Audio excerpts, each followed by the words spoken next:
Ellen on politics.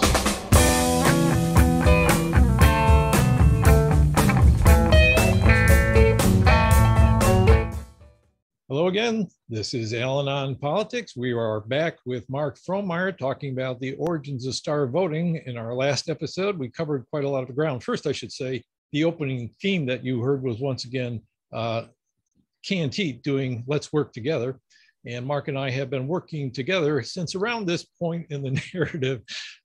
He talked about how he became aware of the split vote problem in a personal way when his father ran for the governorship of Oregon, how he thought about how that could be fixed, and he considered ranked choice voting for a long time, and then came across the idea of combining a top two open primary system with approval voting in the initial round, and then tried to have an initiative for that in 2014, which didn't get enough signatures to get on the ballot. Now, this brings us to 2014, and that was when the conference took place at which the star voting concept came out of? Yeah, so we, I was, even though the folks who had elected to do the open primary, we sort of split paths. Ultimately, I ended up deciding that I would still be supportive of their effort to eliminate the partisan primary, since the partisan primary is so egregiously bad in terms of removing people's voice in the political process. Because the way that our districts have become segregated by party, and that partly has to do with kind of the great sort of people moving to hang out with like-minded folks, and then also just massive amounts of gerrymandering.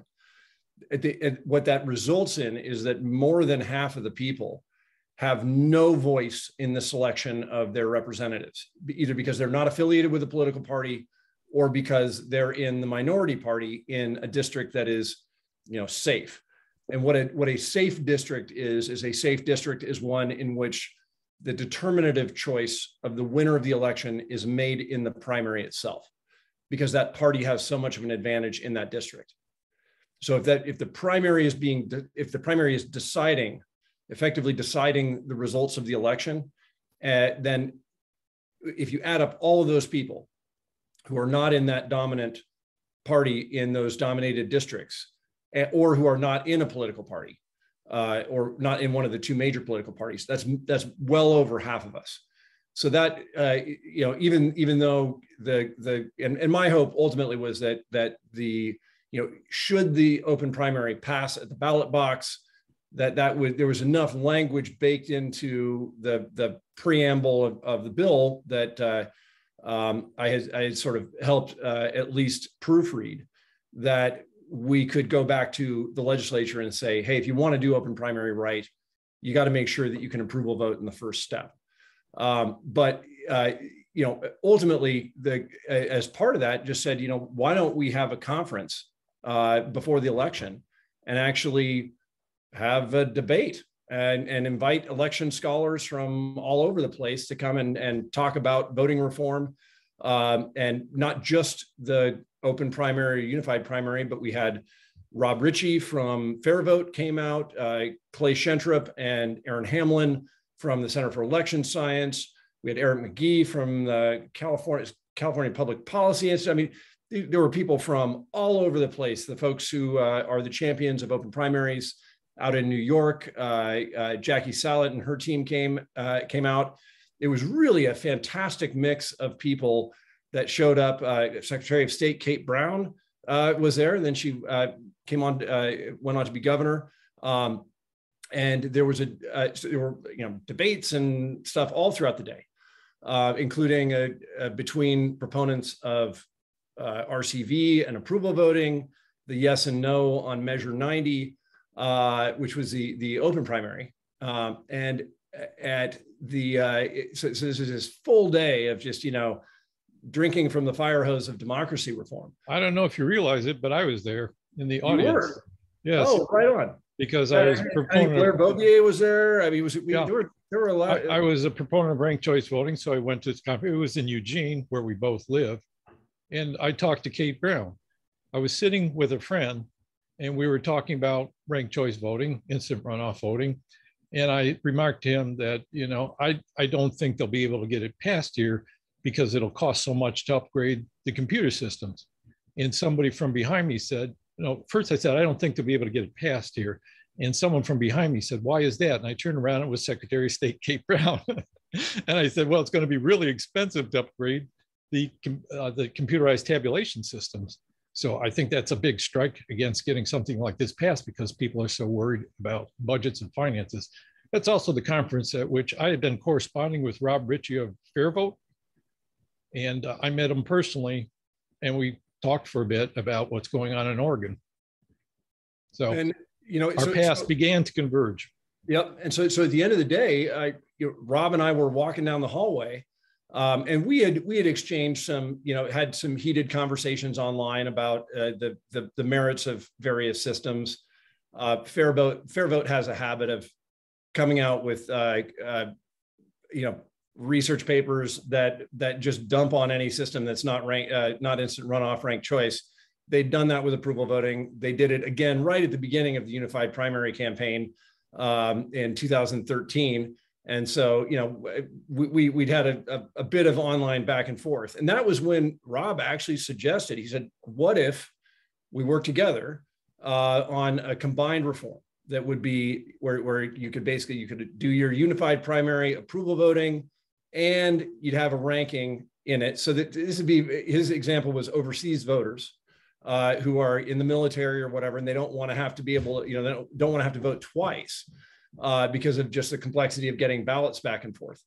And I just kind of nodded and smiled and said, oh, that'd be interesting. And of course, in the back of my head, I'm like, that's a crazy idea. That'll never work, because you've got approvals and you've got rankings on the same ballot. That's going to be really weird. But that was the core inspiration behind star voting, because it was later that night, I met up with Clay Shentrup from the other camp. So I came into this where there were these kind of two distinct warring camps between the approval score voting methods and then instant runoff ranked choice. And so essentially it's a difference between scoring candidates and ranking candidates. Yeah. It's level of support versus here's my preference 1, preference 2, preference 3. And they've been at war. They've been at war for a long time. And so it was odd to be able to actually have a conversation with, sort of two of the big voices within each of those camps within the span of a couple of hours. But it was in talking with Clay, and my memory is a little foggy of that exact interaction, but it was in that discussion that we realized that a star ballot, 0 to 5 stars, conveys both a level of support and a measure of preference. That in what score voting does is it just adds up the scores, and it doesn't really pay attention to the fact that the voter is also expressing preference at the same time. And so rather than have the ballot that Rob was suggesting, which was approvals plus rankings, that if we just had a score ballot and got that approval and ranking data, you just add up all the scores, and then the top 2 are the finalists. And then you go back and you look at each ballot and you say, which of these top two candidates did the voter prefer? Or if they rated them both the same, then that's a vote of no preference. But that essentially you could get all of the benefits of the unified primary and then some from a single vote at the ballot. And that was like that inspiration moment for star voting. Of course, as happens in the voting science world, Clay ended up writing it up. He put it out there, and then, people just started dumping on it. Oh, that's not going to work. Here's why, But as we started to unpack all of the criticisms and all of the potential strategies against it, every sort of potential obstacle that people put up, as we looked at them clearly, we realized actually that's the strength of this system. And then when, Jameson Quinn, who was at that time getting his PhD at Harvard, put star voting into a series of simulations that he was doing on voting methods, and found out that it was right at the top of the pack in terms of accurately representing the will of the electorate in those simulated models. That all of that sort of research was happening in 2015, early 2016. But there still wasn't anything resembling an effort to make it happen. It wasn't until the 2016 election, and I was actually on a plane back from Washington D.C. like 2 days after the 2016 election, and I could already see social media just lighting up with, we have a huge problem in terms of the voting method, and we need serious electoral reform. And it was at that moment that I just basically, it was on that flight back that I rewrote all of the stuff on star voting from here's an interesting research idea to here's something that we actually have to go and make real. And it was actually only very shortly there after that you and I started really conversing about the topic. And then we went up to Portland and got engaged in all of those discussions around ranked choice voting Oregon. And ultimately that group voted to go for star voting. Well, let me insert myself into the narrative here. We actually met before the general election in November 2016. I had been working to gather signatures for a ranked choice voting method in Benton County, which got on the ballot. And then I shifted to campaigning as the Green Party's candidate for Oregon Secretary of State in order to promote ranked choice voting. And in Eugene, multiple people were saying to me, when I would mention that I'm working on voting reform, trying to promote it, they'd say, you need to talk to Mark. You need to talk to Mark. And so I contacted you, found out we lived in the same city, and we got together over there at Taco Vor and you explained the concept. And I was focused on ranked choice in my campaign. So it kind of went to the back of my head. And it was like, okay, this is a score method. There's a lot of problems with scoring methods. But it wasn't until after that was over that we actually got together and talked further. Right. And I remember you sort of, the one thing that finally, where you finally sold yourself on it, was that you said, this is after a long exchange of emails, and you said, this system is driving me crazy because I've spent 2 days trying to figure out how to game it. And none of the things that I think this is going to cause real problems for voters who are trying to, figure out how to game it. And I was like, that's actually the advantage of this system is yes. The honest vote is very easy.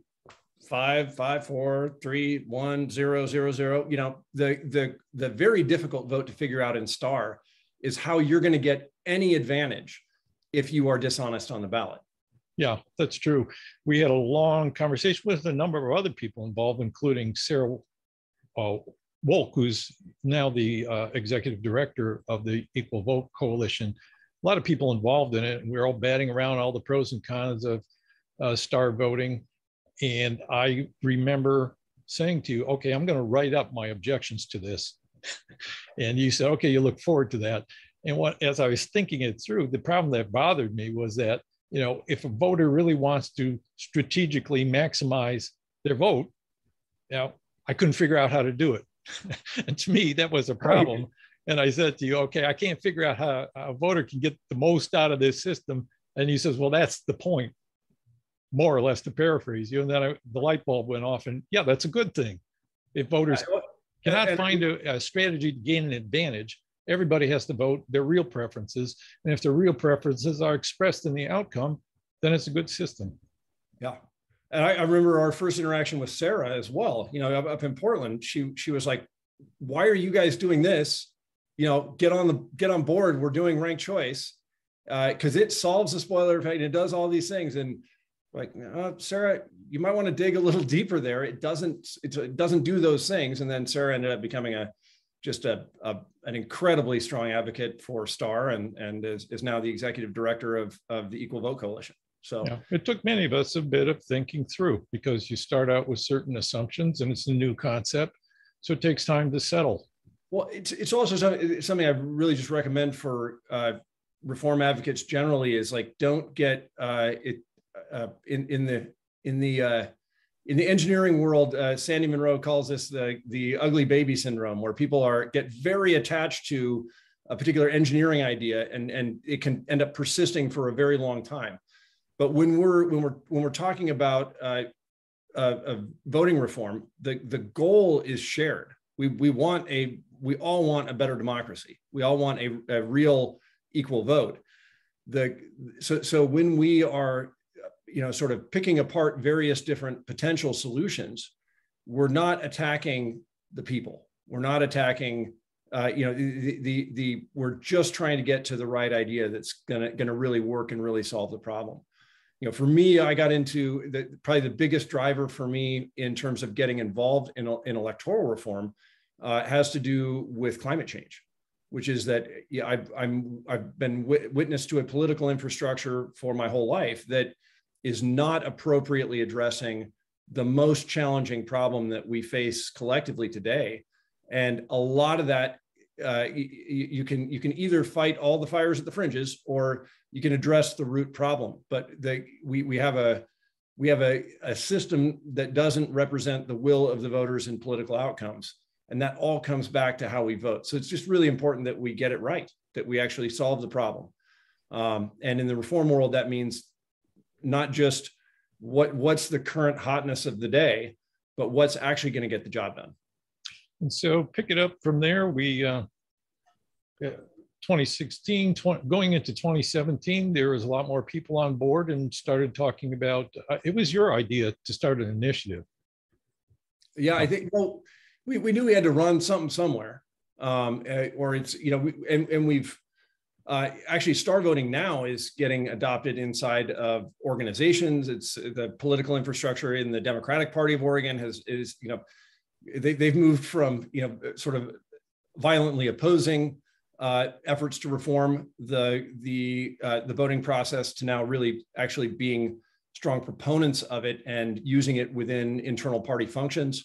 We had the initiative in Lane County, which I think was actually a very strong first showing of STAR voting at the ballot box. This was a grassroots campaign, got on the ballot for 2018, was narrowly not adopted. So it didn't actually, it didn't achieve a majority of votes in either direction.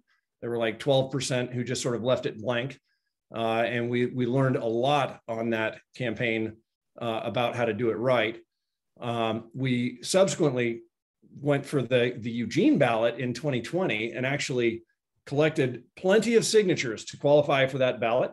If you're watching this from Eugene, you should have had STAR voting on your 2020 ballot.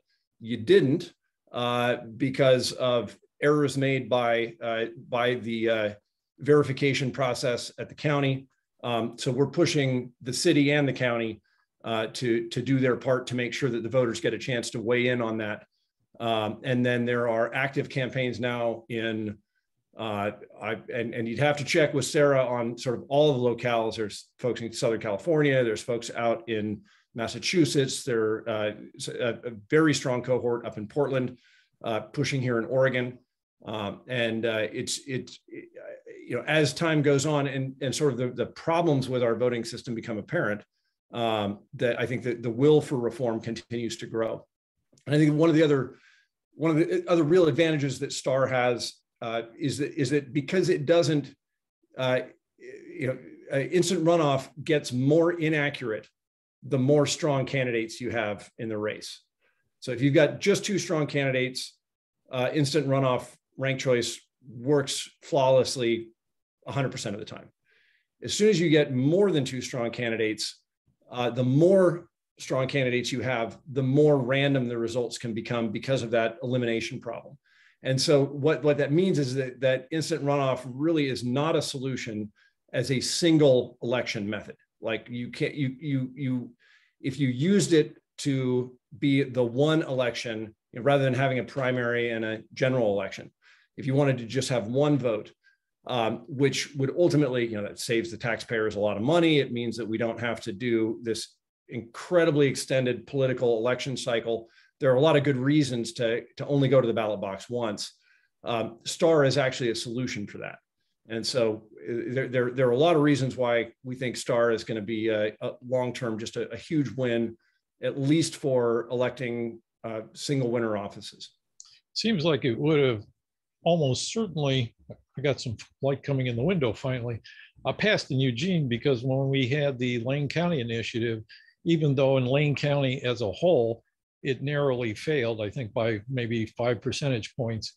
In Eugene, we had a majority. Yeah, yeah. Eugene was reason for going for that. Basically, we won in every precinct where we had at least 1 yard sign. So listen, more yard signs. Yes, more yard signs. Well, and we were under the gun on that campaign from sort of day one. But I think the next time Star shows up on the ballot, there'll be it has been tested much more since then, and it's sort of we've had that many more few more years to really investigate some of the potential problems with the system and the FUD that's out there, and I think have very good answers to all of it. And FUD is fear, uncertainty, and doubt. Fear, uncertainty, and doubt. That which is has been a preventer of many good things, but in this case, it's always good to have healthy skepticism about new concepts. But I at this point, Star has had so much vetting. It is definitely ready for prime time. It seems like the main obstacle right now to Star voting is that when people begin to talk about changing election methods or set up an initiative to do so, then the various camps promoting all these different reforms, you've got the open primary, you've got the ranked choice voting system, you've got approval voting, you've got Star voting. It confuses people. People have a sense that there's a lot of possibilities. They don't know which one is best. It seems like getting into the details is over their head. So what would be your very simple pitch to the most I think uninformed voter or the lay person? Like what Portland did is that so the Portland Charter Commission review process, I think, is presently underway, and they impaneled a group to do the deep dive. They had a subcommittee formed to go look at all of the different voting method options, really do the research, really dig in, and then come back to the main group with a recommendation. And that's something I think I would love to see the Oregon legislature do this, where they really sink the teeth in and try and understand the nuances between the various different approaches. But in the case of the Portland Charter Commission, my understanding is that they did the very deep dive and then ended up recommending Star voting be adopted. So then the obvious way forward would be to get people who are interested in the topic to work together better. Yeah. And when we did that in Oregon in 2016 and 2017, we sort of went through that same process largely up in Portland, where we met month over month and had a ton of online discussion and really tried to delve into all of the potential pitfalls and the pros and cons. And again, when a process like that runs and you have so far, Star has done very well when it's given an actual opportunity to be closely examined. And my sense of it is that people that haven't been convinced are often, this is hard to characterize other people's motives, but I think people, as you say, get married to a particular idea and it becomes more of a personal thing. Like, they distrust people who are promoting something other than what they've been working on or attached to. I saw this in some people, at least it's my perception. Some people in the Green Party here in Oregon refused to even consider Star voting, refused to even discuss it or think about it because they just saw it as coming from people that had, Republican family background. Yeah.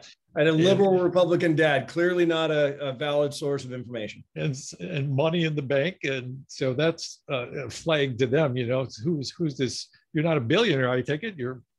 Well, and I mean, yeah, I think it's what I found in political reform is that whether I'm talking to, because when I did the unified primary, I mean, I went out and tried to fundraise for it and ended up talking to a lot of people who had money and were founders of companies and so on and so forth, and they had all the same concerns about our political process that the guys I talked to in the Green Party have. Maybe not the same in terms of policy, but when it comes to the democratic process, the goal for equality in the political process is something that is widely shared. And we have, I think there is a tendency to get attached to ideas, and then when somebody starts poking holes in those ideas, we can see them as personal attacks. But in this case, when we're talking about problems with instant runoff voting, nobody should be attached to instant runoff voting. That system was invented in the 1870s or something. It is it's been around since the telegraph, and so it's well documented, both in terms of where it's been used and where it's been repealed, and where it works, and certainly areas where it doesn't. So, but if you've poured 20 years of your life into trying to make something happen, then somebody comes in with some new ideas, and it can start to look like an attack. This is a moment of opportunity, because the failures of our voting method for our system as a whole are becoming more and more apparent to more and more people. And the fact that there are alternatives is becoming more and more well known. I think especially with some of the successes of ranked choice voting getting used, like passed for federal and state elections in Maine. So people are aware that there's options. They just don't know that much about what they are. And there is a lot of interest in fixing the problem. So that's reason for hope. Absolutely.